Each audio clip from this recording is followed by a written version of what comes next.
En Égypte, 5 manifestants ont été tués dans la nuit de mercredi à jeudi dans des affrontements entre opposants et manifestants du chef de l'État Mohamed Morsi.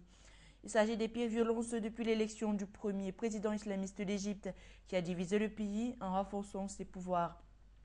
Des batailles à coups de bâton, de cocktails Molotov et des jets de pierre ont eu lieu toute la nuit avec de brèves périodes d'accalmie autour du palais présidentiel à Hiéropolis et des coups de feu se sont fait régulièrement entendre. Par ailleurs, un quatrième conseiller du président Mohamed Esma Seif Adla a annoncé sa démission en signe de protestation.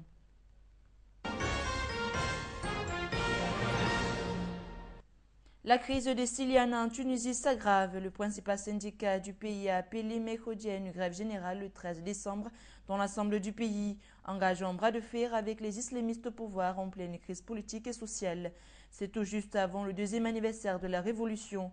Il entend ainsi protester contre une attaque de son siège mardi à Tunis, orchestrée selon elle par des manifestants islamistes proches du pouvoir Ennahda qui dirigent le gouvernement et réclament l'arrestation des assaillants et la dissolution de la Ligue de la protestation de la Révolution, une sorte de milice pro-pouvoir aux méthodes brutales qui s'est posée en garant des revendications de la révolte de 2010 à 2011.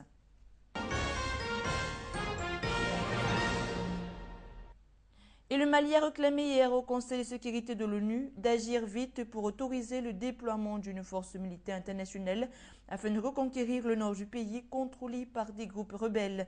C'est au cours d'un débat au Conseil de sécurité à la suite de la rencontre à Ouagadougou entre des autorités du gouvernement malien et des éléments du Ansardine et du MNLA.